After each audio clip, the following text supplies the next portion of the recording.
Alright, doing something a little different today. Just wanted to put together a quick video, high level, of some of the modifications done to the Jeep. Some people might be wondering what it takes to do some of the trails we're doing. Others may not. And if this isn't your jam, go ahead, just skip to the next video. But just wanted to help the next guy out. If there's anyone that is thinking about doing the Rubicon or going to Moab or Fordyce or anything like that.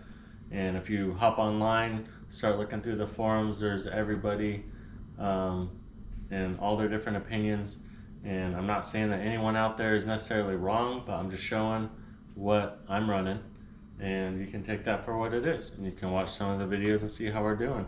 Start here, I have 37, these are 37 by 1250, 17 KM3. This is a BF Goodrich tire. I'm just gonna throw out there that I started, when I bought this Jeep, it had 33-inch tires on there. From 33s, I went to 35s. From 35s, I went to 37s. This is a 4.5-inch metal cloak lift.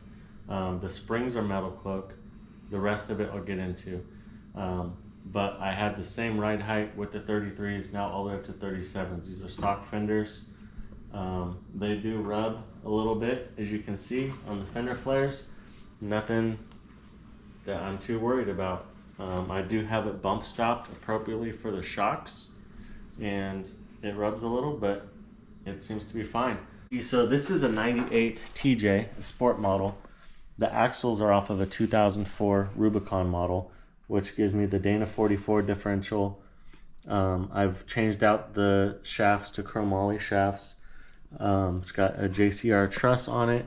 I've also redone the steering and track bar with rough stuff. Their kit there, and I did bend it to go around the differential to get as much clearance as I could. Those are the 4.5-inch metal cloak springs I talked about. They are bump stopped appropriately, so where the bump stop will hit before the shock. I also have on here limit straps because I've broken a few shocks and ripped a few shock brackets off the back axle. And so now with the limit straps, those will hit first and save the rest of the components. I have the Synergy steering box cover. One thing I like about this is it has a sector shaft brace, joint, protecting your sector shaft from snapping off. If you've been on the trail and lost your sector shaft, or with someone who is, you know, that's kind of game over for the day. Just Pro Comp shocks. I actually got these just as a trial. They were inexpensive. I'll walk around here to the back and show you real quick. I relocated the shock mounts and brought them up so they're not hanging down anymore like they were from the factory. And so I was kind of experimenting with shock sizes and just bought these temporarily. However, they actually drove really well and they're inexpensive, so we'll just keep running these. We've got the TNT truss on the back here. Originally put a truss on after I ripped the control arm brackets off. Figured it was a good time to upgrade to a truss. Poison Spider diff cover there. It's been a good diff cover. And then got the worn gas tank skid plate here. I did have to gusset this. If you can see these, I added all those after a couple trips of smacking the bottom, having a couple unfortunate drops down. It ended up bending this tab up here where it mounts and folded the whole gas tank skid plate up into the bottom of the tub. So banged it back out straight, added these gussets. That was years ago, and haven't had another problem since with it.